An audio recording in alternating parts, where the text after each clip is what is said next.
샬롬하고 우리 인사합니다. 할렐루야. 샬롬 샬롬 샬롬 샬롬 샬롬. 하나님 사랑합니다. 여러분 주 안에서 사랑합니다. 우리 계시록 2장 말씀 두아드라 교회가 중심이 돼 전체 우리 살펴보고 합니다. 하나님께서 사랑하셨던 그리고 또한 칭찬하셨던 야단치셨던 교회들의 내용을 보면서 우리 교회를 돌아보는 시간 갖도록 하죠. 처음 사랑 2절 4절에 보니까 성령으로 예수 주로 시인할 때 우리 마음에 부음받은 하나님의 사랑이 처음 사랑이죠. 이 사랑이 우리 마음에 들어왔을 때 교회를 사랑하게 되고 또한 주의 종을 사랑하게 되고 성도를 서로 사랑하게 되고 은혜를 받으면 그렇죠. 이것이 바로 처음 사랑의 행위다. 그대로 있으면 좋은데 변질이 되는 게 문제입니다. 로마서 5장 5절에 성령으로 말미암아 하나님의 사랑이 우리 마음에 부음받으니 이렇게 말씀하죠. 요한일서 4장 13에서 16절에 하나님이 우리를 사랑하시는 사랑을 우리가 알고 믿었노니 하나님은 사랑이시라. 요한복음 15장 16절에 내가 너희를 택하여 세웠나니 이는 너희로 가서 열매를 맺게 하고 너희 열매가 항상 있게 하여 이렇게 얘기합니다. 촛대를 그 자리에서 옮기리라고 그러죠. 5절에 보면 촛대는 교회를 말한다라고 제가 1장에서 말씀드렸습니다. 20절에 나와 있죠. 촛대를 옮긴다는 말은 교회를 옮긴다는 뜻입니다. 교회를 옮긴다는 말은 주님이 떠나버리셨다. 그래서 교회를 옮기겠다라는 말씀입니다. 계시록 2장 1절에 7 금촛대 사이를 거니시는 이라고 얘기하죠. 교회를 얘기합니다. 계시록 1장 13절에 촛대 사이에 인자 같은 이라고 이야기합니다. 주님이 떠난다는 말은 환난 때 주님이 붙잡아 주지 않으시므로 환난을 이기지 못해서 교회가 그죠? 교회의 그 사명을 잃어버리는 것을 얘기합니다. 이기는 자 2장 7절이죠. 처음 사랑이 어디에서 떨어졌는지를 생각하고 회개해서 처음 사랑의 행위를 회복하는 자 이런 뜻을 갖고 있습니다. 생명의 나무를 먹게 하리라 7절에 생명나무는 새 예루살렘 그 천국에 있는 거죠. 따라서 2장 7절은 처음 사랑을 회복하는 자들은 천국에 들어가게 해주시겠다는 뜻을 갖고 있습니다. 계시록 22장 14절에 이는 그들의 생명나무에 나아가며 문들을 통하여 성에 들어갈 권세를 받으려 함이로다. 또한 요한 1서 4장 17, 8절에 사랑이 우리에게 온전히 이루어진 것은 우리로 심판날에 담대함을 가지게 하려고 사랑 안에는 두려움이 없나니 그러죠. 온전한 사랑이 두려움을 내어 쫓는다고 합니다. 오늘 본문 10절에 보니까 죽도록 충성하라는 내용이 나오죠. 환난과 공피 속에서도 말씀 믿는 도리에 대해서 죽도록 충성했을 때 하나님께서 우리에게 보호해 주시고 귀한 면류관을 주십니다. 발람의 교훈 14절에 발람이 불의의 삭스를 사랑하여 이스라엘 자손에게 우상의 제물을 먹게 하고 음원을 음행하게 한 사건의 죄악을 얘기하죠. 민수기 25장 1절에서 9절에도 증거하고 있습니다. 내 나중에 이가 처음 것보다 많다. 2장 19절에 처음 믿을 때보다 나중에 이가 더 좋았다. 오늘 본문의 중심이 두아디라 교회에게 하신 게 그 칭찬이죠. 22절에 큰 환란이 있을 것이다 라는 내용이 있습니다. 22절 보면 내가 그를 침상에 던질 것이고 그와 더불어 간음하는 자들도 만일 그 행위로 회개하지 아니하면 큰 환란 가운데 이렇게 말씀하고 있죠. 그래서 마태복음 24장 21절에 보니까 그때 큰 환란이 있겠습니다. 창세로부터 지금까지 이런 환란이 없겠고 후회도 없으리다. 계시록 16장에 보면 7 대접에 대한 그런 내용들이 나옵니다. 종합적으로. 그래서 계시록 1장에서 사도 요한은 우리 그 2장 말씀에 대한 개요에 대해서 계시록에 대해서 설명한 후 이제 2장과 다음 장 3장에서 자신이 관심을 가지고 관계하기도 한 교회들에게 편지를 보내고 있어요. 이것은 그 교회에 합당한 말씀을 전하라는 예수님의 그러한 지시를 받아서 이루어진 것이로 오늘날 우리의 교회들이 보는데도 꼭 필요한 말씀입니다. 그래서 교회에 보낸 편지가 1절에서 7절까지 증거되어 있죠. 수고와 인내, 진리에 서 있음을 내가 인정한다 라고 1절에서 7절에 보면 말합니다. 여기서 교회에 대해서 예수님의 나타나신 모습은 오른손에 7 별을 붙잡고 7 금촛대 사이를 다니시는 모습이었죠. 1절에 이것은 그분의 교회 전체를 장악하고 계시고 교회들 가운데 여전히 일하고 계시다라는 뜻을 갖고 하고 있습니다. 예수님의 예배소 교회에 대해서 그들의 행동과 수고 그리고 인내에 대해서 인정하시고 칭찬하시죠. 3절에 보면 뭐라고 말씀하세요? 네가 참고 내 이름을 위하여 견디고 게으르지 아니한 것을 내가 안다. 그러나 너를 책망할 것이 있다. 너의 처음 사랑을 버렸다. 그렇게 말씀합니다. 그래서 5절에 그러므로 어디서 떨어졌는지를 생각하고 회개하고 처음 행위를 가지라. 만일 그리하지 아니하고 회개하지 아니하면 내가 네게 가서 내 촛대를 그 자리에서 옮겨버리리라. 이 교회가 아닌 상황이 되어버린다라는 말씀을 하고 있죠. 악한 자들을 배척하고 거짓 사도들의 정체를 폭로하죠. 니골라당의 행위를 미워했다라고 말씀합니다. 너희가 이렇게 해서 정말 내가 너희를 정말 장하게 생각한다. 오직 이것이 있으니 내가 니골라당의 행위를 미워하는도다. 나도 이것을 미워하노라. 귀 있는 자는 성령이 교회들에게 하시는 말씀을 들을지어다. 이기는 그에게 내가 하나님의 낙원에 있는 생명나무 열매를 주어서 먹게 하겠다. 그래서 우리는 다 들어야 합니다. 일곱 교회가 하시는 말씀 속에서 나는 어떤가, 우리 교회는 어떤가 돌아보도록 하죠.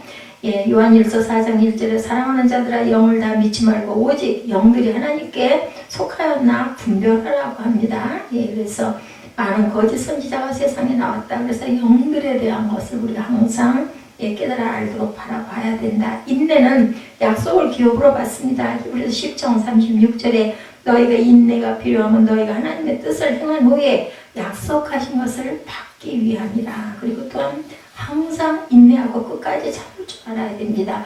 첫사랑을 잃었다라고 지적하죠. 4절에 에베소 교회가 하나님께 들은 책망은 네가 첫사랑을 버렸다.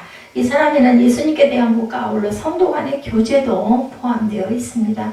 전에 바울이 에베소 교회에 보낸 편지에서 그리스도를 변함없이 사랑하는 모든 자, 에베소서 6장 24절이죠. 그것이 무색할 정도로 에베소 교회는 30여 년 지난 후에 사랑을 잊어버렸다라고 야단을 맞습니다. 그러므로 에베소 교회 교인들은 어디에서 잘못되었나를 생각하고 우리가 회개할 줄 알아야 되겠다. 그 결과에 따라서 촛대를 옮길지 그대로 둘지가 결정이 됩니다. 예수께서 이기는 자에게 낙원에 있는 생명나무의 실과를 얻게 될 것이다 라고 약속하셨죠. 오늘 본문 7절에 보면 처음 사랑을 잊은 이스라엘에 대해서 예레미야 2장 2절에 가서 예루살렘의 귀에 외칠지니라. 야훼께서 이와 같이 말씀하시기를 내가 너를 위하여 내 청년 때의 인애와 내 신혼 때의 사랑을 기억하노니 씨 뿌리지 못하는 땅 그 광야에서 나를 따랐음이니라. 이렇게 말씀합니다. 이기는 자는 유업을 얻는다 그러죠. 7절에 이기는 자는 이것들을 상속으로 받으리라. 나는 그의 하나님이 되고 그는 내 아들이 된다 라고 말씀합니다. 교회를 돌볼 때 우리는 항상 인내해야 된다. 고린도후서 12장 12절 내가 어리석은 자가 되었으나 너희가 억지로 시킨 것이니 나는 너에게 칭찬을 받아야 마땅하도다. 내가 아무것도 아니나 지극히 크다는 사도들보다 조금도 부족하지 아니하리라. 이렇게 말씀하고 있습니다. 서문학교에 보낸 편지가 8절에서 11절까지 나타나 있죠. 서문학교회는 어떤 교회였나? 서문학교회 사자에게 편지하라. 처음이와 마지막이요 죽었다 살아나신 이가 이르시되 예수죠.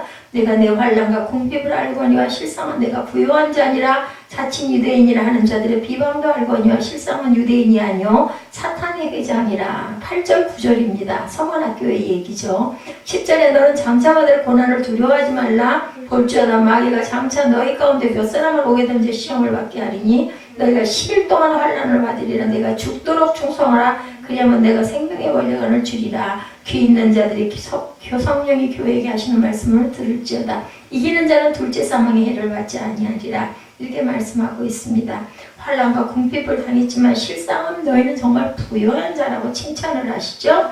자신을 몰수당하며 자칭 유대인이라 하는 자들이 회방을 하는 것을 아셨고 대적들의 악독함과 거짓을 모두 아셨지만 그것들을 모두 이겨내고 영적인 성장을 이룩한 서문학교에 칭찬받을 만하죠. 모든 사람에게 부여하신 그리스도. 로마서 10장 12절에 유대인이나 헬라인이나 차별이 없습니다. 한 분이신 주께서 모든 사람의 주가 되사 그를 부르는 모든 사람에게 부여하시도다. 많은 것을 풍족한 걸 나눠주시죠.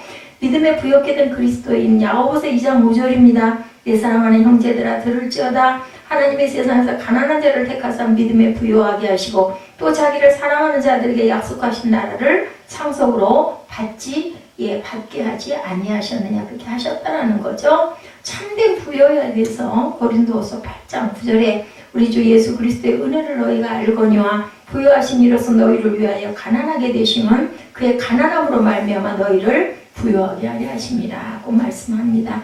그래서 우리는 환난 중에도 죽도록 충성하라고 부탁을 하시죠. 10절에 서문화교회에 대해서 예수님은 말씀하시기를 장차 고난을 받으실 것이지만 그 고난 중에도 죽도록 충성해라. 그래야 너희가 이 생명의 멸루관을 내가 너희에게 주겠다라는 약속을 하시겠다라는 거죠.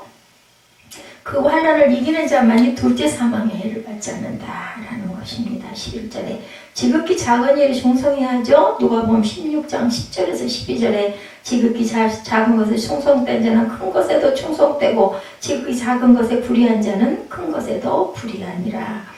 또한 너희가 만일 불의한 재물에도 충성하지 아니하면 누가 참된 것으로 너희에게 맡기겠느냐라고 이야기합니다. 12절에 너희가 만일 남의 것에 충성하지 아니하면 누가 너희 것을 너희에게 주겠느냐. 그래서 누가복음 16장 10절에서 12절에는 지극히 작은 것에 충성된 자가 큰 것에도 충성할 수 있다는 이야기입니다. 버가모 교회에 대한 이야기가 12절에서 17절에 나타나 있죠. 믿음을 저버리지 않았음을 칭찬합니다. 버가모 교회 칭찬을 받죠. 13절에 보면 버가모 교회에 나타나신 예수님의 모습은 좌우에 날성검을 가진 분이셨다. 이는 당시 로마의 총독이 검을 사용해 사형을 집행하는 권위를 가지고 있었던 것을 비교하면서 예수님이 선악과 정사를 가리는 권세를 가진 분이라는 상징을 나타내고 있습니다. 13절에서 17절까지 우리 한번 볼까요? 내가 어디에 사는지 내가 아노니 거기는 사탄의 권세가 있는 데라. 내가 내 이름을 굳게 잡아서 내 충성된 증인 안디바가 너희 가운데 곧 사탄이 사는 곳에 죽임을 당할 때도 나를 믿는 믿음을 저버리지 아니하였도다.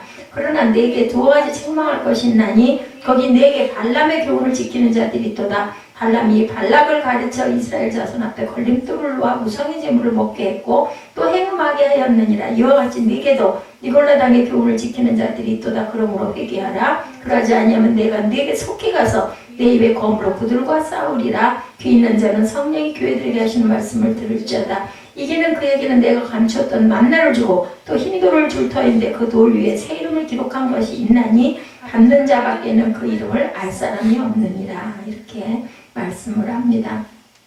예수 앞에 온전히 회개해야 흰 돌을 주겠다, 구원을 주겠다라는 말씀이죠. 자, 이 또한 믿음의 길에서 벗어난 신앙생활을 가리키는 겁니다. 15절 내용에 네게도 니골라 당의 교훈을 지키는 자들, 그렇다는 그죠? 하나님의 나라에 들어가지 못하죠. 사단들입니다. 그리고 무상들이죠. 민수기 25장의 사건을 배경으로 얘기하고 있죠. 예수님은 이러한 버가모 교회 교인들에게 회개하라 16절에 권면하시고 그렇게 하지 않으면 예수님의 입속에 있는 검으로 내가 싸울 것이다. 이러한 잘못을 돌이키고 온전히 이기는 자에게는 하나님께서 감추었던 만나, 천국의 양식, 그리고 성결과 그 성도의 상징인 흰 돌, 성도가 뭐예요? 구원받은 자들이죠. 돌을 주시겠다 17절에 약속합니다. 베드로전서 2장 5절에 너희도 산돌같이 신령한 집으로 세워지고 예수 그리스도로 말미암아 하나님이 기쁘시게 받으실 신령한 제사를 드릴 거룩한 제사장이 될지니라. 베드로전서 22장 6절에 성령이 기록되었을 때 보라 내가 택한 보배로 모퉁이 돌을 시온에 두노니 그를 믿는 자는 부끄러움을 당하지 아니하리라 하였으니. 그래서 아까 우리 주님은 우리의 귀한 모퉁이 돌이 되셨다라고 입술로 고백했습니다. 시편 28편 16절에 증거되어 있습니다. 거짓 교사들의 헛된 말을 한다라고 디모데전서 1장 6, 7절에 증거합니다. 사람들이 이에서 벗어나 헛된 말에 빠져 율법의 선생이 되려 하나 자기가 말하는 것이나 자기가 확증하는 것도 깨달지 못한다라고 말씀하죠. 위선적인 경건에 대해서 야고보서 1장 26절에 누구든지 스스로 경건하다 생각하며 자기 혀를 재갈 물리지 아니하고 자기 마음을 속이면 이 사람의 경건은 헛것이라 이렇게 말씀합니다. 스스로 경건하다고 생각하면서 자기 혀를 마음대로 놀려서는 안 된다. 조아들의 교회에 보낸 편지죠. 오늘 본문이기도 합니다. 18절에서 29절에 나타나 있습니다. 사랑의 성숙과 섬김의 풍성을 칭찬하시죠. 조아들의 교회에 나타나신 예수님은 눈이 불꽃 같고 발에 빛난 주석과 같은 분이셨다. 18절입니다. 이것은 선악을 구분하시는 통찰력과 원사를 짚어보시는 그리스도의 힘을 상징하고 있습니다. 예수님은 두아디라 교회의 사랑에 성숙해진 모습과 섬김이 풍성해진 것을 칭찬하시죠. 19절에 그들은 에베소 교회와는 반대로 나중 행위가 처음 것보다도 더 많고 좋았다라고 말씀하고 칭찬하고 있습니다. 두아디라 교회의 사자에게 편지라. 그는 이 불꽃 같고 그 발이 빛난 주석과 같은 하나님의 아들이 이르시되 내가 내 사업과 사랑과 미움과 섬김과 인내를 하노니 내 나중에기가 처음 것보다 많도다. 그러나 내게 책망할 것이 있노라. 자칭 선지자라 그 여자 이사벨을 내가 용납함이니 그가 내 종을 가르쳐 꿰어 행음하게 하고 우상의 제물을 먹게 했다라고 얘기하죠. 민수기 25장에 발람의 선지자 12제자의 부인에 대한 부분들이 증거되어 있습니다. 또 내가 그에게 회개할 기회를 주었을 때 자기의 행음을 회개하죠 하고자 아니하는도다. 볼지어다 내가 그를 침상에 던질 터이요 또 그와 더불어 간음하는 자들도 만일 그 행위를 회개하지 아니하면 큰 혼란 가운데 던져지고. 23절에 또 내가 사망으로 그의 자녀를 죽이리니 모든 교회가 나는 한 사람의 뜻과 마음을 살피는 자인 줄 알리라. 내가 너희 각 사람의 행위대로 갚아주리라. 두아디라에 남아있어 이 교훈을 받지 아니하고 소위 사탄의 깊은 것을 알지 못하는 너에게 말하느니 다른 짐으로 너에게 지울 것은 없노라. 다만 너에게 있는 것을 내가 올 때까지 굳게 잡으라. 이기는 자와 끝까지 내 일을 지키는 그에게 만국을 다스리는 권세를 주리니 그가 철장을 가지고 그들을 다스려 질그릇을 깨뜨린 것과 같이 하리라. 나도 내 아버지가 받은 것이 그러하니라. 내가 또 그에게 새벽별을 주리라. 귀 있는 자는 성령이 교회들에게 하시는 말씀을 들을지어다. 이렇게 끝이 나죠. 29절까지. 그래서 사랑의 성숙을 칭찬하시고 또한 에베소 교회와는 반대로 나중 행위가 처음 것보다 많았다라고 칭찬을 하십니다. 하나님의 사랑하는 자는 어떤 자인가? 골로새서 3장 12절에 그러므로 너희는 하나님의 택하사 거룩하게 사랑받는 자처럼 긍휼과 자비와 겸손과 온유와 오래 참음을 옷 입었다라고 말씀하죠. 영적인 사랑은 어떤 사랑인가? 로마서 16장 8, 9절입니다. 주 안에서 내 사랑하는 암블리아에게 문안하라. 그리스도 안에 우리의 동역자인 우르바노와 나의 사랑하는 스타고에게 문안하라. 이렇게 사랑하는 형제들이 정말 교회 안에서 함께 동역할 때가 기쁨이겠죠. 우상과 행음의 교훈을 용납함을 책망하셨어요. 20절에 이세벨을 교회에서 용납한 것을 책망하시고, 이세벨은 교회 내에서 자칭 여선지자라고 하면서 성도들의 그 그릇 잘못 가르친 사람, 이세벨은 행음케 하고 우상의 제물을 먹게 하는 것으로 통해 성도들을 미혹했다. 이러한 자들을 향해 요한은 회개하고 주의 재림 때까지 믿음과 사랑과 인내와 섬김을 굳게 잡으라 이렇게 가르칩니다. 사도 요한은 우상 숭배는 우둔하다라고 로마서 1장 23절에 스스로 지혜 있다 하나 어리석게 되어 썩어지지 아니하는 하나님의 영광을 썩어질 사람과 새와 짐승과 기어다니는 동물 모양의 우상으로 바꾸었노라고 말씀합니다. 우상 숭배는 종로로 타는 거죠. 결국은 갈라디아서 4장 8, 9절에 그러나 너희가 그때 하나님을 알지 못하여 본질상 하나님이 아닌 자들에게 종노릇하였더니 이제는 너희가 하나님을 알 뿐 아니라 더욱이 하나님의 아신 바 되었거늘 어찌하여 다시 약하고 천박한 초등학문으로 돌아가서 다시 그들에게 종노릇하며 하려 하느냐. 우상 숭배는 그것이 가장 최고인 것처럼 생명인 것처럼 너무나 귀하게 하나님보다 귀하게 구는 모든 것들이 다 우상입니다. 그래서 우상 숭배라는 이야기죠. 결론은 소아시아 7교회들 중에 에베소, 서무나, 보가모, 두아디라 교회들을 향해 편지는 오늘날 우리 교회들이 많은 교훈을 주고 있는데 1세기 말의 상황보다 훨씬 더 우상 숭배와 믿음의 변절, 헛된 교훈의 유포 등으로 우리 교회들도 또한 굉장한 몸살을 앓고 있는 현실에 우리가 이 교회들을 향한 주님의 교훈과 책망에 귀를 기울여야 되겠다. 그리고 정말 하나님 보시기에 기뻐하시는 교회가 되어야 되겠죠. 두아디라 교회에는 두 여성이 있었어요. 오늘 계시록에 나오는 네 번째 교회인 두아디라 교회에 대한 말씀을 함께 나눠봅니다. 1세기 중엽 두아디라는 염색업이 발달한 산업 도시였습니다. 현재 터키 지역이죠. 돈과 물질의 여유가 생기면서 사람들은 물질적 욕망과 더불어서 육체적인 쾌락을 탐하기 시작합니다. 동시에 수많은 영적 우상 숭배가 성해졌습니다. 더욱 이런 현상들은 신앙 공동체인 교회 안에서 나타나게 되죠. 두아디라를 생각하면 두 여성이 떠오르죠. 한 명은 영적인 두아디라 출신 루디아라는 여성, 그죠? 그래서 교회가 쓰죠. 또 한 명은 마이너스 방전을 하는 영적으로 악영향을 끼친 선지자 이세벨이라는 여인들인데 하나는 플러스, 그죠? 공동체에 서게 한 그러한 루디아, 그리고 또 하나는 그 여자 자기가 선지자다 얘기했던 이세벨. 이 사람은 아주 사단의 그 우두머리이기도 하죠. 루디아는 사도행전 16장에 기록된 여성이기도 합니다. 바울이 빌립보를 방문해 복음을 증거할 때 자색옷감 장사였었죠. 무역을 하던 아주 문벌 좋은 사람들이 입는 고급 옷들이었다고 그래요. 자색옷이라는 것은. 바울을 만난 루디아는 복음으로 인해 마음의 문을 열게 되죠. 그때도 강가에서 기도하려고들 모여 있었어요.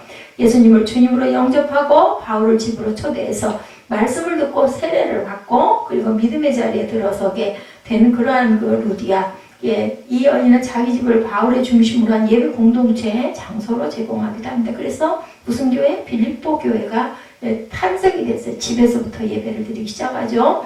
이처럼 루디아라는 여성은 두아디라 지역에서 예수 그리스도 복음을 들고 그것을 전하고 축복하는 귀한 여성이었습니다. 오늘도 우리가 루디아 같은 훌륭한 목회자, 선교사들, 신실한 성도들의 믿음을 통해 하늘의 위로와 격려를 받고 있죠. 그런 분들이 많죠. 교회에서 훌륭한 권사님과 여전도회 회원들 많이 계십니다. 그분들은 기도의 어머니, 권사님들은 기도의 어머니다라고 이야기를 하죠. 봉사와 섬김에 앞장선 그 신앙의 자녀들도 또 많습니다. 특히 권사님들은 성도들의 기쁨과 아픔에 동참해서 상담도 해주고 위로도 해주고 다독여주기도 하고 엄마 같은 그런 역할을 많이 합니다.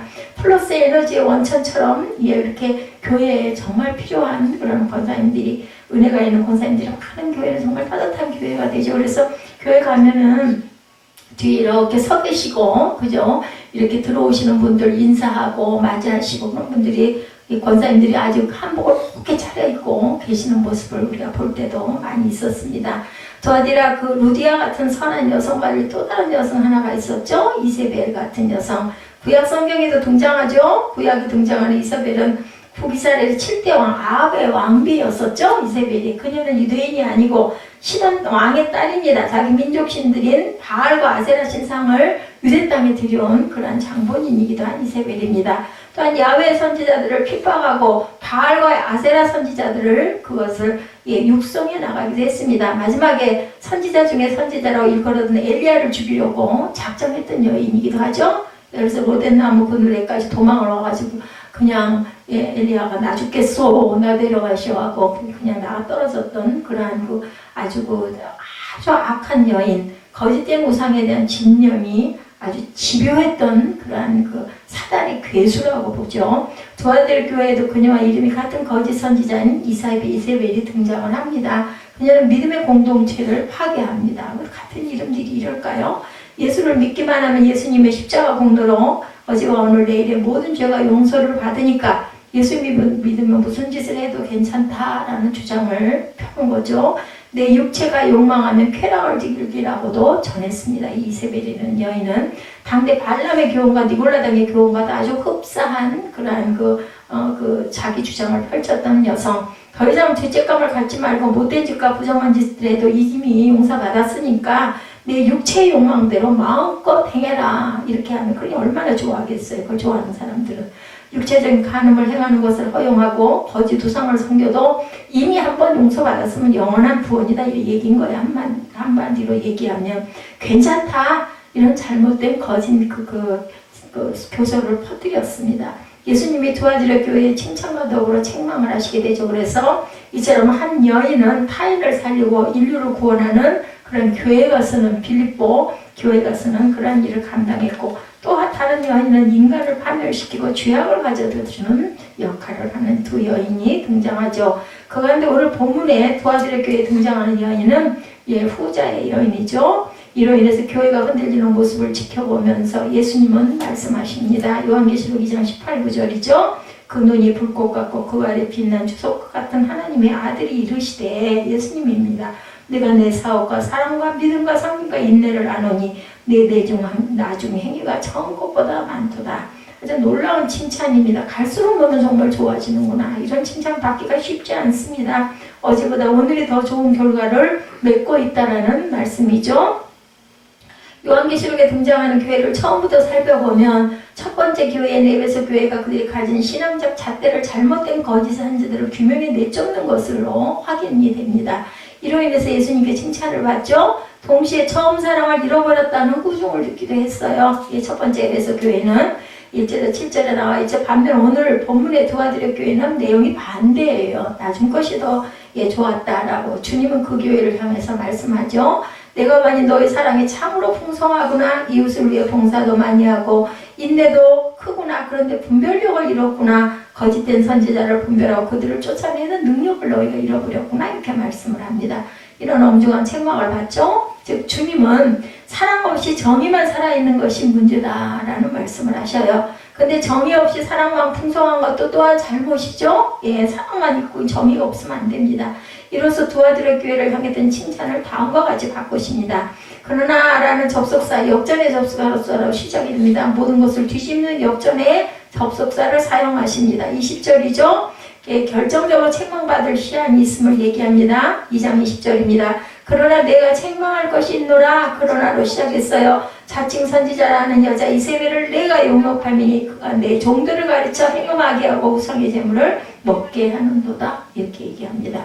내 마음대로 해도 좋다고 예수 한번 믿으면 다 용서됐으니까 내 물체의 탐욕대로 그렇게 해라라는 해도 괜찮다라는 방식은 잘못된 교리다라고 지적을 하죠. 예수님이 두아디라 교회에 회개할 기회를 주셨어요. 그러나 이런 위기 속에서 예수님은 다시 한번 기회를 허락해 주시면서 바꿔라. 모든 영적 위기, 신앙적 위기를 벗어날 수 있는 기회는 한 번뿐이다. 그것은 회개라고 말씀하죠. 21절에 보면 내가 그에게 회개할 기회를 주었으되 자기의 은행을 회개하고자 하지 않는 이는 물론 그에게는 칭찬받을 많은 이유가 있었지만 무엇보다 예수님보다 앞서서 회개를 하나님의 심판이 얼마나 엄중한가를 선포합니다. 예수님은 왜 당대의 종교 지도자들은 바리새인과 서기관들에게 분노하셨었어요?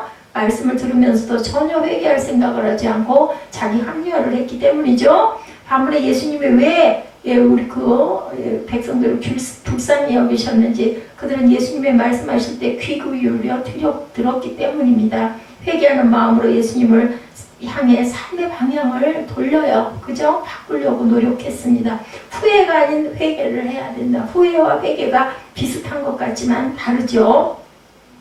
회개란 나 중심에서 예수님 중심으로 방향을 바꾸는 거. 그리고 또한 회개란 방향을 바꾸는 것이고 후회는 그냥 내 중심 안에서 아이고 잘못했구나라고 그냥 한탄하는 것의 차이입니다. 내가 기뻐하는 삶에서 하나님이 기뻐하시는 삶이 무언가를 고민하고 삶의 방향을 정원히 투퍼닝하는 것, 이것이 바로 회개입니다.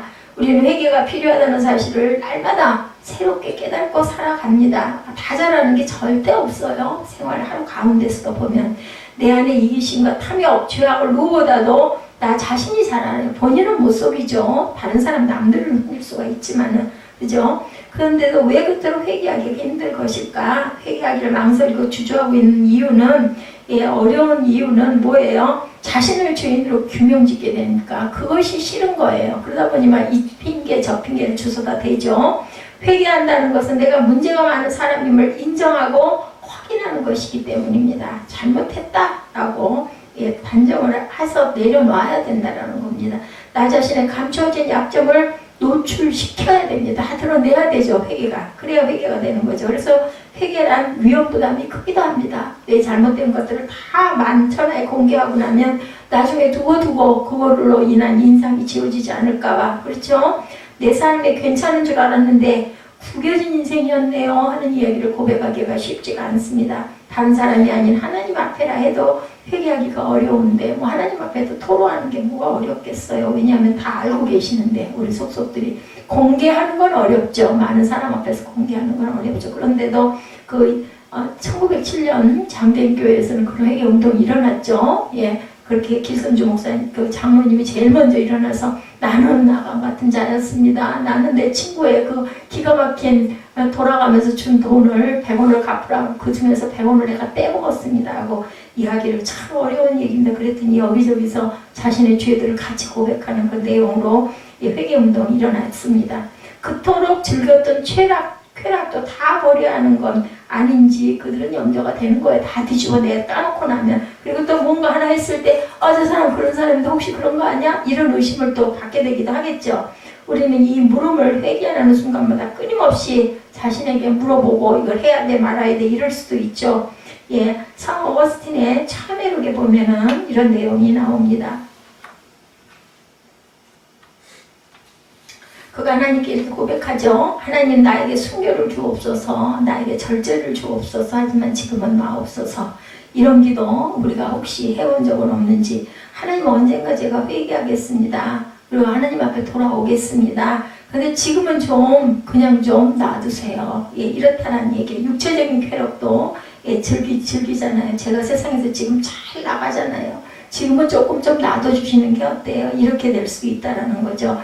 예, 그러니 내가 좀 괜찮은 인물이니 조금 좀 있다가 나중에 그럼 그런 얘기 많이 한다고 그러죠. 교회 나가자 그러면 난 지금 죄를 너무 많이 짓고 있기 때문에 다 은퇴하고 예, 그 일선에서 직장에서 아니면 내가 있는 자리에서 물러나고 나서 그때 내가 교회 나갈게. 예? 지금 계속 죄를 짓기 때문에 나가봐야 소용이 없어. 이런 얘기를 많이 한다는 얘기 저도 들었습니다. 그리고 회개를 자꾸 미룹니다. 근본적으로 회개하기가 어려운 건 우리 마음에 본래적으로 원죄, 죄악 그걸 바꾸고 싶은 마음이 별로 없는 거예요. 잘못된 건 알아. 근데 그걸 비우면은 내가 이런 쾌락에서 아예 떠나야 되잖아. 담배가 몸에 나쁜 걸 알고 술이 몸에 나쁜 걸 알면서도 그래도 이 취미마다 없으면 내가 무슨 재미로 살아? 이 어렵고 힘든 스트레스 속에서 이런 얘기들 많이 한다는 거죠.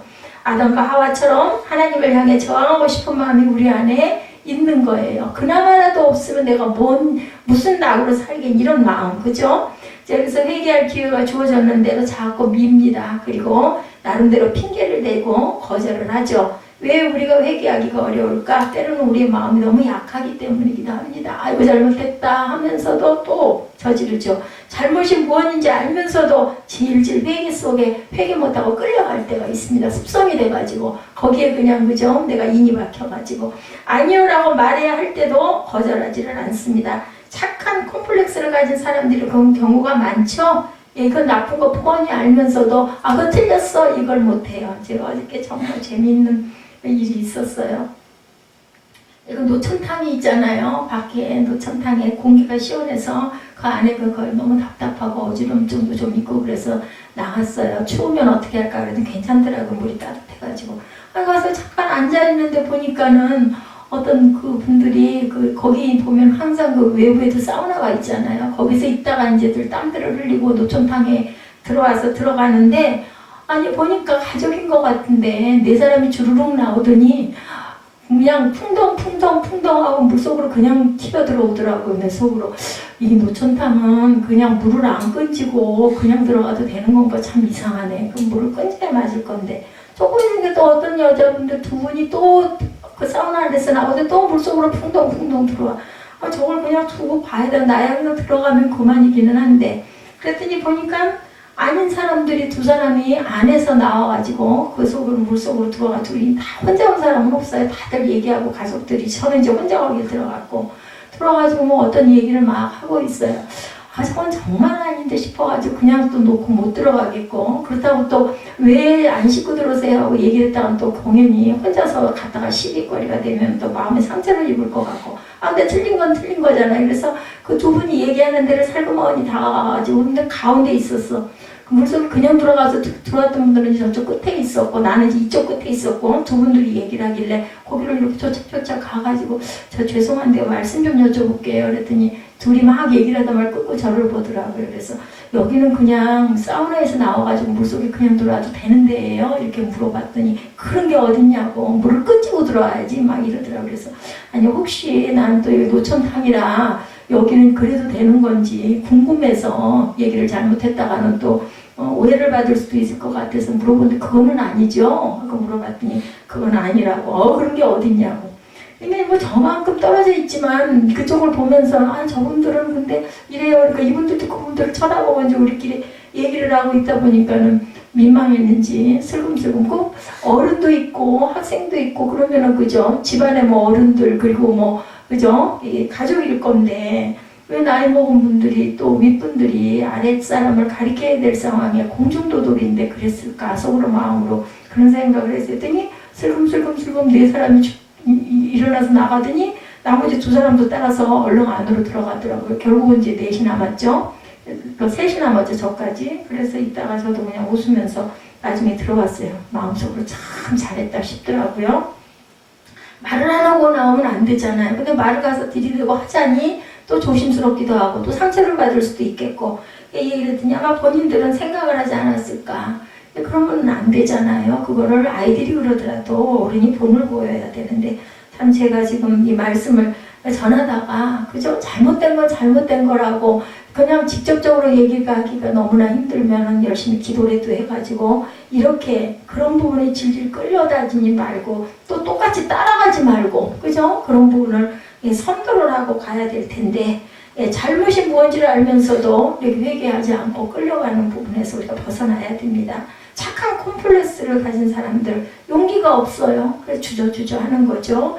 혼자서 탄식하고 가슴 아파하지만 삶의 방향을 돌이키지를 못하죠. 회개가 아니라 후회. 이건 후회예요. 그래서 결국 가룟 유다는 죽었죠. 차이가 많습니다. 후회는 자기 앞에서 하는 것이고 회개는 하나님 앞에서 회개를 하고 마음을 돌이킬 줄 알아야 된다. 후회는 자기가 손해본 것에 대한 안타까움이에요. 아, 내가 괜히 그렇게 해가지고 이렇게 됐어. 회개는 내 속에 나의 끊임없는 충동질하는 죄악을 하나님 앞에 토로하는 것이 바로 회개다. 후회는 자기 연민에 불과하지만 회개는 하나님 앞에서 나를 바꾸겠다라는 다짐이기도 하죠. 언약이기도 합니다. 후회를 통해서 본질적인 변화가 안 일어납니다. 후회합니다. 또 후회합니다. 그런 사건 비슷한 일도 만나면 회개하면 신령을 통한 진정한 개혁과 변화의 역사, 내가 할 수 없을 때는 하나님께 의탁을 해야 되겠죠. 변화시켜달라고 기도하고 그쪽으로 노력을 해야 됩니다. 회개는 주님과 함께 다시 시작하는 그런 의미를 갖고 있고 살리는 영이 되죠. 회개를 하고 돌이키면 우리가 회개할 때 하나님께서는 우리에게 새로운 삶을 열어주십니다. 그 다음에 어떻게 회개할 수가 있을까? 하루 일과를 보내는 저녁에 주님 앞에 나아가죠. 마음으로라도 나가야 됩니다. 성전을 찾지 못할 때는 하루 동안 내가 품은 모든 잘못된 생각, 미워하는 마음, 분노, 시기, 질투 등을 하나님께 쏟아내며 회개하고 고쳐가야 됩니다. 때로는 하루하루 쌓아놨던 것을 주일날 예배를 통해 쏟아내기도 하고, 또한 깨달은 순간 우리가 회개를 하게 되는데, 내가 지금 잘못했다면 바로 그때가 회개를 할 좋은 기회이기도 하던 일을 잘못했을 때, 내가 연약해졌을 때, 구렁텅이에 빠진 것 같은 마음이 들 때 예수님께 도움을 내 힘으로 안 될 땐 성령께 요청을 해야 되겠죠. 도와달라고. 위기 속에 들어있습니다. 하나님, 제가 연약합니다. 이걸 고쳐야 되는데 안 됩니다. 예, 도와주시고 기도할 수 있게 해주옵소서, 바뀌게 해주옵소서라고도 기도해야 됩니다. 미루지 말아야 되겠죠? 이것이 진정한 회개의 시작이다. 깨달은 순간 이 길로 가는 것이 내 욕심이면 멈추게 해주옵소서. 하나님은 온전한 영을 내가 깨닫게 해주옵소서. 내가 그러면 순종하겠습니다라는 그러한 고백이 우리에게 있어야 됩니다. 회개가 중요할 때 회개를 슬립 모드로 해서는 절대로 안 된다. 그죠? 컴퓨터에 보면은 절전 모드 있습니다. 그래서 우리가 컴퓨터 하다가 조금 떠나 있어야 되겠는데 좀 돌아와서 뭘 하긴 해야 돼. 그럴 땐 절전 모드로 많이 바꾸죠. 우리의 회개가 이럴 때 그거 많습니다. 잠시 멈추는 슬립 모드로 잠깐 뒀다 또 그대로 해서는 안 된다라는 겁니다. 회개는 리셋해야 됩니다. 전원을 아웃시켜야 되죠. 꺼버려야 됩니다. 돌아서야 됩니다. 때로 잘 안 되면 뭐 금식이라도 하루 한 끼라도 하루 종일을 못 하더라도 그게 바뀔 때까지 제가 금식하겠습니다 하고 기억하는 거예요. 그런 방법도 있다라는 거. 그죠? 예수님을 항상 기억하고 방향을 예수님은 어떻게 하셨을까? 뭐라고 대답하실까? 이렇게 질문해 봐야 됩니다. 하늘의 지혜와 용기를 달라고 내 힘으로는 안 됩니다 라고 고백할 줄도 알아야 되겠죠? 자, 주께서 동행해 주옵소서. 이렇게 회개의 자리로 나아가는 것 함께 해 주옵소서 하고 우리 항상 기도해야 되겠죠? 회개는 겸손한 자들이 할 수 있고 용기가 있는 자가 회개할 수 있고, 그리고 항상 어제에 머물러 있는 사람이 회개하는 게 아니라 오늘과 내일을 향해서 새롭게 도전하고 성숙하려는 사람이 회개할 수 있다는 것. 또한 회개는 믿음의 사람들의 신앙의 시작이자 마지막이라기도 할 수가 있습니다. 동시에 신앙의 과정이기도 합니다. 그러므로 우리로 하여금 회개하게 하는 영은 하나님이 우리에게 주시는 최고의 선물이다. 기회를 자꾸 주시죠. 근데 그걸 자칫 잘못 생각해가지고 잘못 실컷 하고 나중에 회개하면 되지, 이래서는 안 되겠죠. 교회는 거룩을 향해 나아가는 믿음의 공동체입니다. 물론 회개는 슬픔과 탄식으로 시작을 하지만 회개하고 나면 주님과 함께 감사의 삶으로 나아가게 되고 회개하는 마음을 결심하고 나면 마음이 너무 기뻐지죠. 회개하기 전에는 내 자존심을 지키느라고 애쓰지만 회개하고 나면 나를 얽었던 이기심과 죄악에서 해방됩니다. 그리고 회개의 가장 큰 특징은 나는 정말 아무것도 아니구나 라는 고백을 하게 되더라고요. 하나님의 자녀가 되는 자유의 기쁨을 누리게 하는 것이 회개이고 회개의 기쁨을 누려야 참된 신앙의 기쁨 또한 누릴 수가 있고 온전한 성도로 변화가 되어 가는 거죠. 신앙이란 단순히 행복을 위해 갖는 게 아니고 신앙의 목표는 거룩을 위함이다. 교회는 행복을 위해 모이는 공동체가 아니고 하나님을 향한 거룩함을 만들어가기 위한 그러한 내가 돼야 되겠고 교회 공동체가 돼야 되겠죠. 이 거룩함을 들고 세상을 향해 나아가라고 하나님께서는 우리에게 주님께서는 부탁하시죠. 진정한 행복 역시 이 거룩함 속에 있고 행복을 먼저 추구하면 절대로 거룩해지질 않습니다. 하나님 앞에 회개하며 거룩으로 나아갈 때 비로소 우리는 복된 기쁨을 맛볼 수가 있다는 것. 이 세대가 정말 악해지고 있습니다. 그죠? 수많은 유혹과 미혹이 우리의 삶을 방해합니다. 때로는 예수님을 믿는 자와 믿지 않는 사람의 차이가 뭔지 보이지 않을 때도 많아요. 이때 우리가 가야 할 길은 회개, 거룩을 위한 회개를 할 줄 알아야 되겠다. 수많은 인문학자와 철학자들이 추구하는 것은 행복인데 믿음의 성도들이 추구하는 것은 거룩함의 차이가 있다는 것. 이 놀라운 것을 우리가 추구할 때 우리 자신뿐만 아니라 세상을 변화시키는 하나님의 사람들이 될 수가 있다는 것. 이러한 무슨 교회, 도아디라 교회 같은 나중에 너희가 정말 더 좋았다라는 그런 말씀을 듣는 새생명 새벽교회 되기를 주님의 이름으로 축복합니다. 우리 말씀 한번 도아디라 교회 말씀 한번 다시 한번 묵상하고 결단 찬양하도록 하죠. 2장 18절입니다. 도아라 교회 사자에게 편지하라. 그 눈이 불꽃 같고 그 발이 빛난 주석과 같은 하나님의 아들이 이르시되 19절입니다. 내가 내 사업과 사랑과 믿음과 섬김과 인내를 아노니 네 나중 행위가 처음 것보다 많도다. 그러나 내게 책망할 것이 있노라. 자칭 선지자란 여자 이세벨을 내가 용납함이니 그가 내 종들을 가르쳐 꿰어 행음하게 하고 우상의 제물을 먹게 하는도다. 또 내가 그에게 회개할 기회를 주었으되 자기의 유명을 회개하고자 하지 아니하는도다.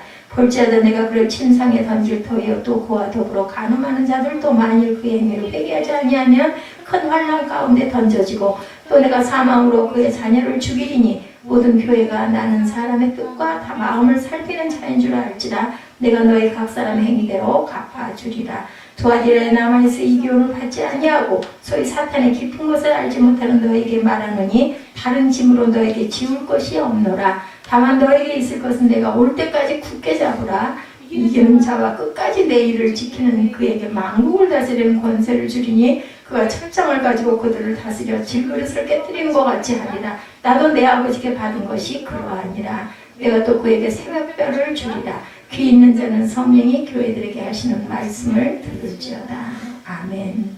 잊지 않는 저와 여러분들이 되시기를 주님의 이름으로 축복합니다. 새벽별은 예수님의 성령, 예수님의 마음을 우리에게 주신다라고 오늘도 이렇게 축복하시는 하나님의 은혜를 감사하고 기뻐하시기 바랍니다.